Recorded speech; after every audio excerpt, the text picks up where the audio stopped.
Vivas para a primavera, a estação mais florida do ano. Ideal para um passeio num parque, junto da família, apreciar as flores, apreciar o canto dos pássaros.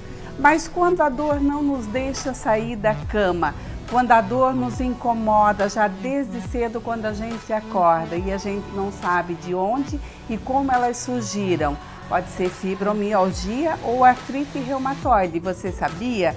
É sobre esse assunto que nós vamos conversar hoje com o Dr. João Elias e ele vai explicar para a gente qual é a diferença entre uma e outra doença.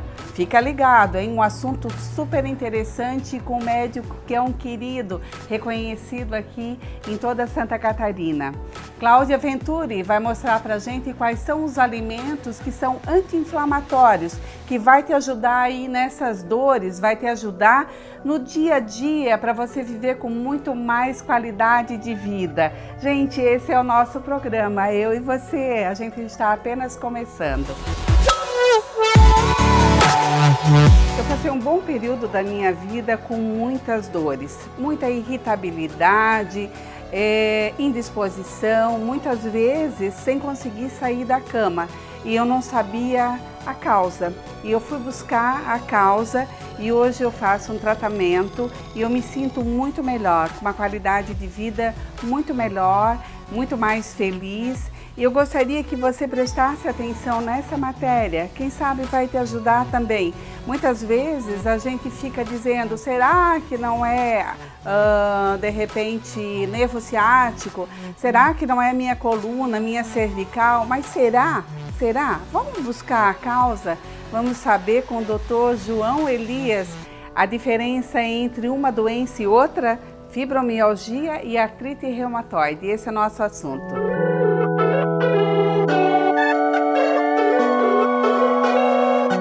As pessoas ainda se confundem um pouco quando o assunto é fibromialgia e artrite reumatoide. Eu estou aqui com o Dr. João Elias, ele é reumatologista e a gente vai esclarecer hoje um pouquinho sobre esse assunto. Doutor, tira essa dúvida pra gente. É a mesma coisa ou não é? Ah, não. Não é?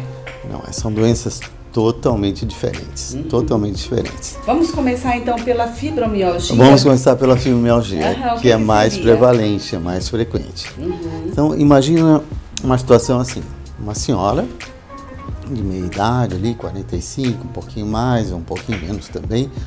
Crianças podem ter, pessoas mais velhas podem ter, mas o grosso é nessa faixa etária, ali, 40, 45 anos. Que chega no consultório com dores. Eu pergunto, okay, aonde dói? E ela fala, pergunta onde não dói, porque dói meu corpo todo. Dói tudo. Né? E às vezes fala, tem frases muito características assim da fibromialgia. Doutor, dói do fio do cabelo à ponta do pé. Então, dores musculares, articulares, generalizada, né? Acima do umbigo, abaixo do umbigo, à direita e à esquerda, ou seja, no corpo todo, com mais de 3 meses de duração. Precisa ter esse aspecto mais crônico, 3 meses de duração. Geralmente se associa, essas dores se associam com distúrbio do sono, se associam com fadiga intensa e dor de cabeça. Esse é um trio que vem junto com a fibromialgia, assim, quase sempre. Então, dor acima do umbigo, abaixo do umbigo, à direita e à esquerda, prolongada, que se associa com distúrbio do sono, fadiga e dor de cabeça, tem que pensar em fibromialgia. Essa é uma pessoa clássica, assim, é um ambiente clássico para você pensar em fibromialgia. E quais são as causas que levam à fibromialgia? É interessante a tua pergunta, assim. Tem um fator emocional envolvido quase sempre. Assim, 50%, 40-50% das pessoas que têm fibromialgia têm depressão. Quer dizer Depressão, que a depressão e a não fibromialgia tristeza. andam de mãos dadas? Andam de mão dadas em pelo menos metade dos casos, ou quase isso. É mesmo? É. Não tem dúvida que sim. Uhum. Então tem esse fundo emocional, tem um fundo de doença depressiva mesmo, né? Então a psicopatia e que cursa com essas polidores, né? Polidores. E a fibromialgia, doutor, desculpa interromper, ela é uma doença que tem tratamento? Ela não tem cura, mas tem um bom controle, tem tratamento sim. E o tratamento seria de que forma? Seria medicamentoso. Eu chamo que tem um trio terapêutico, assim. Tem um tratamento medicamentoso, então vários medicamentos que a gente usa. Tem uma questão de atividade física que é fundamental. Importante. Faz parte do tratamento, atividade física na fibromialgia. Qualquer atividade física? Sejam várias modalidades, especialmente aquelas em água serem interessantes, sabe? Os trabalhos mostram que talvez a atividade em água seja melhor do que não. Tipo hidroginástica, hidroterapia ajuda bastante. O Pilates ajuda também. Atividade física tem que ter dentro do pacote de tratamento da fibromialgia. E às vezes é necessário até uma terapia. Em muitos casos, terapia. Quer dizer uma terapia com um psicólogo? Sim, sim. A gente cita especialmente uma técnica chamada cognitivo-comportamental. Né? Isso pode ajudar bastante alguns pacientes com fibromialgia. E o controle da depressão também? Fundamental. Fundamental. Dentro do pacote de medicamentos que eu te falei, entram antidepressivos. Né? O antidepressivo associado, então, a uma medicação para fibromialgia que seria para dor. Uma ou mais, às vezes. Né? Como uma ou mais? Explica pra gente, doutor. Então, antidepressivo sim, mio-relaxantes muitas vezes, né? Relaxante muscular. Analgésicos, às vezes analgésicos mais fortes, geralmente chega até opioide, muitas vezes, né? E teoricamente não se usa corticoide, né, que a gente usa bastante em outras doenças reumáticas, para fibromialgia, não se usa corticoide. Mesmo anti-inflamatório não hormonal, a gente só usa se tiver alguma outra comorbidade associada, senão para fibromialgia em si, anti-inflamatório não funciona. Ajuda bastante. Alguns anticonvulsivantes que a gente usa, pregabalina, por exemplo, a gente usa bastante, antidepressivos bastante e analgésico bastante.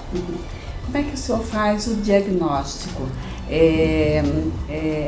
No consultório mesmo ou através de exames laboratoriais? Boa pergunta também. Não existe um exame laboratorial ou de imagem ou de biópsia, seja o que for, sangue e urina, que defina fibromialgia. O diagnóstico é clínico. O diagnóstico é o exame clínico, você tem uns parâmetros, você tem uns protocolos de definição diagnóstica mediante exame clínico e aí você fecha o diagnóstico, certo? Não tem exames que definam fibromialgia. Você pede exames para afastar outras causas de dores articulares ou musculares ou dores difusas, mas não para confirmar o diagnóstico de fibromialgia. Você pede para afastar outras doenças. Mas o diagnóstico da fibromialgia é clínico mesmo. É o exame clínico, bem feito. Vamos esclarecer então, doutor, para os nossos telespectadores agora, qual é essa diferença, né? Que às vezes as pessoas se confundem. Então, o que é artrite? A artrite reumatoide é uma artrite que a gente chamamos de artrite quando você tem na junta, na articulação, um fenômeno inflamatório associado. Você pode ter só dor articular, nós vamos chamar de artralgia. Dor articular é uma artralgia, mas quando tem artrite, você tem, além da dor, os outros fenômenos que fazem parte do contexto inflamatório. Então você tem dor, você tem edema, você tem perda de função, você tem aumento de temperatura e às vezes até eritema, fica mais vermelha.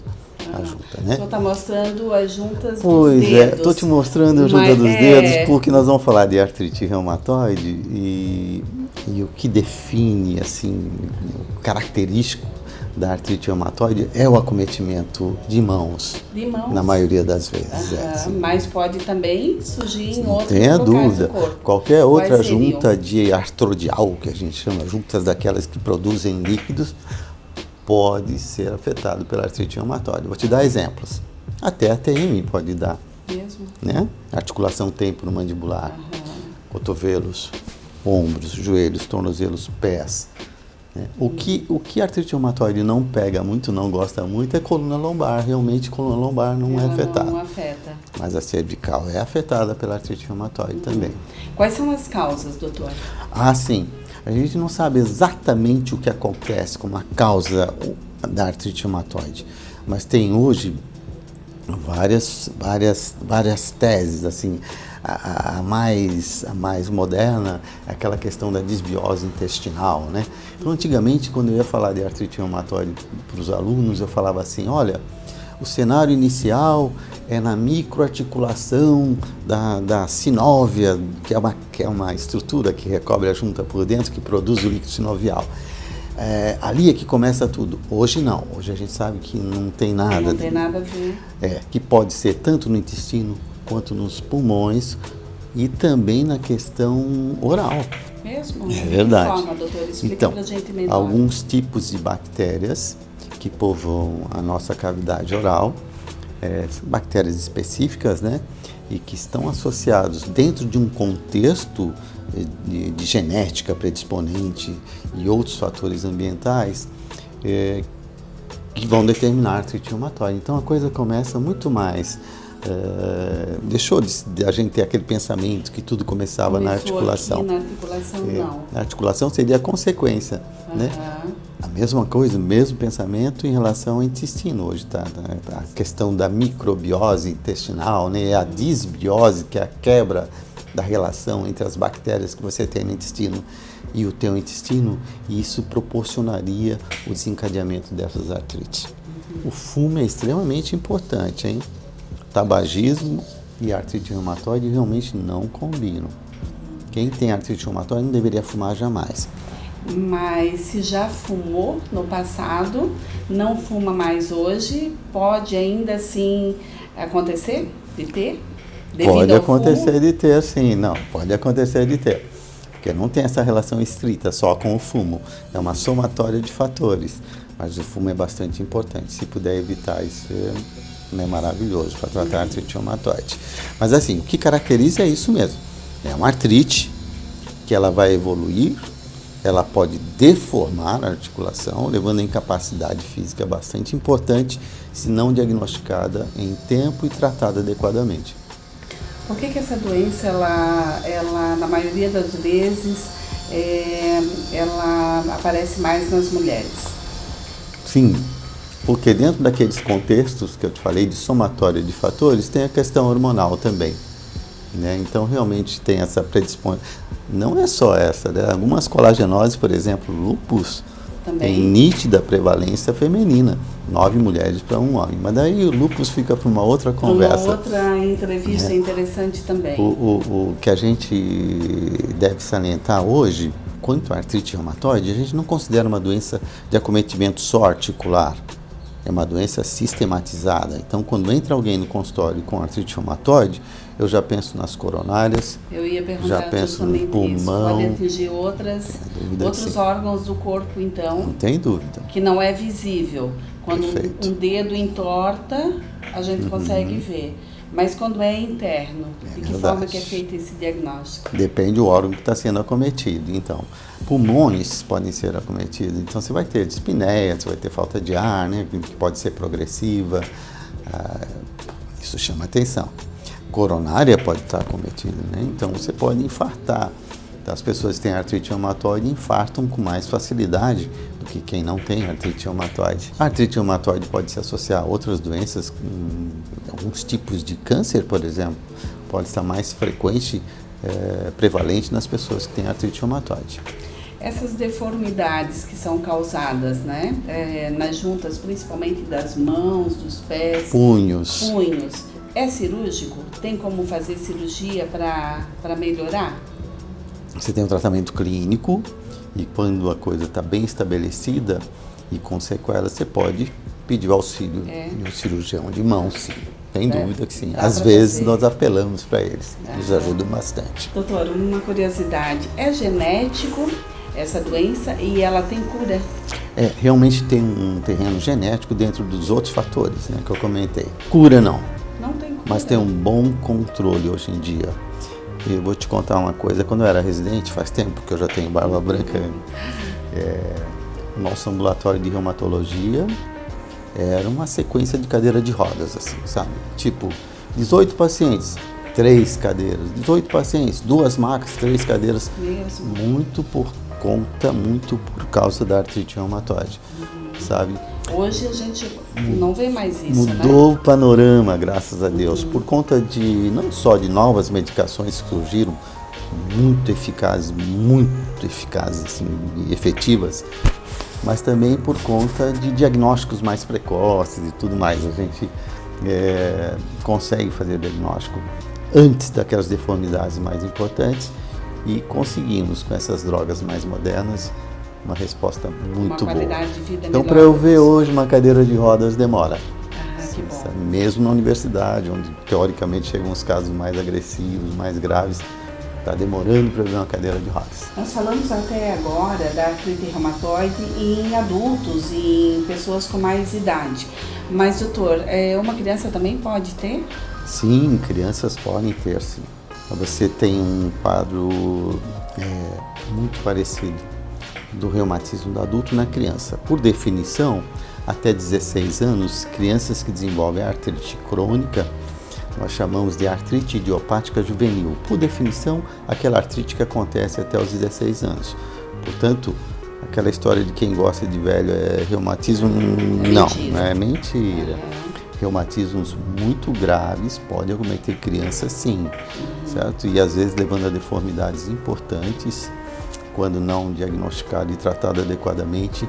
Há algumas formas de acometimento que são sistematizadas, levando ao óbito muitas vezes, certo? Então, reumatismo em criança é algo muito sério, que tem que ser considerado, pensado, diagnosticado e tratado muito prontamente e efetivamente. Quando é tratado prontamente, efetivamente, como o doutor está falando, tem a possibilidade de cura quando o reumatismo atinge uma criança? Olha só, esse termo a gente prefere não usar, a cura. Por quê? Porque a gente não garante que nunca mais ela vai ter uma crise. Então, a gente prefere usar o termo remissão. O que é remissão? Assintomático, está levando uma vida normal, isso vale para adulto também, criança, né? Normal, vida normal de trabalho, de estudos e sem sintomas. Só que como a gente não pode garantir que um belo dia não volte a ter artrite de novo, a gente prefere chamar de remissão e não dizer que é cura. Alimentação ajuda no tratamento? Sim, ultimamente... Tanto da fibromialgia quanto da artrite reumatoide? Eu diria mais para a artrite reumatoide. Assim, hoje tem vários estudos que falam em alimentação e artrite reumatoide, mas são ainda trabalhos que carecem de uma comprovação mais efetiva. Eu prefiro nem falar muito. Se você vai no médico mais naturalista, de cara ele já te tira a carne vermelha, né, essas coisas, mas não tem um contexto. Não precisa ser tão radical assim. Eu acho que por enquanto não, mas tem vários estudos em andamento que vão um dia, sabe, definir muito esses alimentos que a gente pode ou não consumir, sendo portador de artrite reumatoide, por exemplo. De cara eu já acho que refrigerante, doce, assim, não. Isso já é uma coisa bem palpável. O que a gente puder evitar, bem. Então, é bom e comer mais natural. Doutor, qual o fumo, não esqueça do fumo, mas é então, importante. agora eu queria que o senhor deixasse uma dica para quem está nos assistindo sobre essas duas situações, tanto da fibromialgia quanto da artrite reumatoide. O que o senhor diria hoje para as pessoas que estão com algum desses sintomas? Então, eu diria o seguinte, que são doenças que infelizmente cura não tem, mas que a gente consegue dar uma qualidade de vida muito boa para elas, né? Seja a fibromialgia, seja a artrite reumatoide, hoje em dia realmente melhorou muito o cenário dessas doenças. Então, sentir dor é uma coisa muito complicada. A gente tem irritabilidade, humor, afeta o humor, depressão, enfim, é uma série de fatores, né, doutor, que envolve a dor. Então, assim, se você tem algum desses sintomas, procure ajuda, procure um reumatologista, com certeza você vai ter muito mais qualidade de vida. Quando vamos ao médico, ele sempre recomenda exercício físico e uma boa alimentação, uma boa suplementação. Cláudia Venturi vai mostrar agora pra gente quais são os alimentos e os suplementos que são anti-inflamatórios, que vai ajudar você aí nessas dores articulares. Olha só que bacana!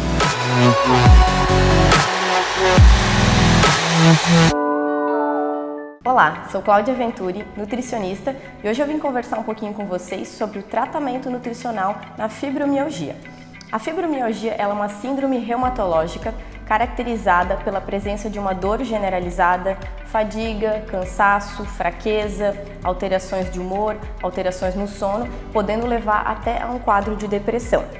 A fibromialgia ela acomete principalmente mulheres na condição de sobrepeso e obesidade. Isso não é uma regra, mas estatisticamente se percebe uma associação entre a presença de um excesso de gordura corporal também com a fibromialgia. A fibromialgia ela é uma doença que ainda não tem uma causa conhecida. Sendo assim, o tratamento nutricional ele não é um tratamento com recomendações específicas. Nós acabamos direcionando mais para a sintomatologia, para os sinais, para as queixas que esse paciente apresenta e com base nisso a gente vai propondo um tratamento. Hoje se tem como tratamento generalizado para a fibromialgia uma dieta anti-inflamatória.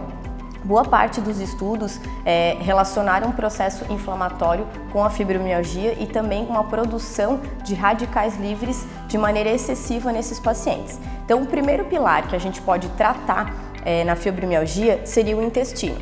Quando eu tenho uma microbiota intestinal saudável, eu vou ter uma absorção melhorada dos nutrientes que a gente vai fornecer via dieta e muitas vezes via suplementação também.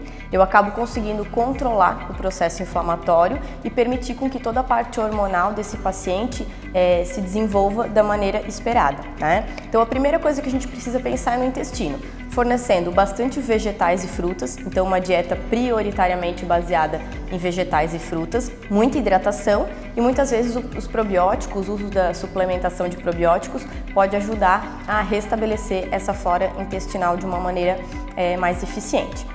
Segundo pilar que a gente precisa pontuar é ofertar para o meu paciente uma dieta extremamente anti-inflamatória. E o que basicamente compõe uma dieta anti-inflamatória? Muitas frutas, vegetais, gorduras de boa qualidade como abacate, grãos, castanhas, o coco, o próprio ovo caipira também pode ser uma boa fonte de gordura, né? Então isso é uma outra característica da dieta anti-inflamatória. E evitar os alimentos com potencial inflamatório maior, que normalmente farinha de trigo, açúcar são os mais inflamatórios e para algumas pessoas o leite de vaca também pode ter um potencial alergênico e inflamatório bastante grande. Então esses ajustes a gente vai fazendo de acordo com as queixas do meu paciente. Alguns suplementos bastante utilizados na fibromialgia, que já os estudos fazem uma relação com a deficiência deles nos indivíduos que têm fibromialgia ou com o potencial anti-inflamatório e antioxidante que eles têm. Vitamina D, coenzima Q10, ômega 3 é um dos suplementos mais utilizados na fibromialgia justamente por ser um dos melhores antioxidantes e anti-inflamatórios que a gente tem.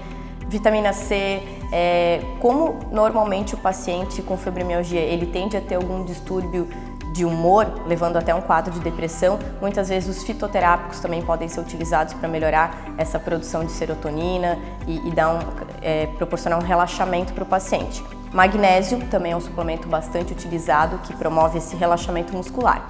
Então, assim, de maneira geral, a dieta para fibromialgia ela tem que ser anti-inflamatória, o mínimo possível de alimentos industrializados, rica em vegetais e frutas. Aqui a gente exemplificou só com algumas possibilidades, mas quanto mais variedade, melhor. Muita hidratação, obviamente tem que ter um cuidado extra com a saúde mental, que também acaba sendo bastante debilitada nesse processo. Então, o máximo de alimentos naturais possível, o mínimo de industrializados e alimentos alergênicos seria a melhor forma de tratar um paciente com fibromialgia. Então, para finalizar, a melhor orientação que eu poderia dar para o portador de de fibromialgia é que ele procure uma orientação individualizada de um nutricionista que vai ouvir todas as queixas dele, todas as individualidades da doença e que ele manifesta, e junto com o tratamento medicamentoso, junto com a orientação de um médico, a gente consiga conciliar esses dois tratamentos e otimizar ambos para melhor saúde e qualidade de vida.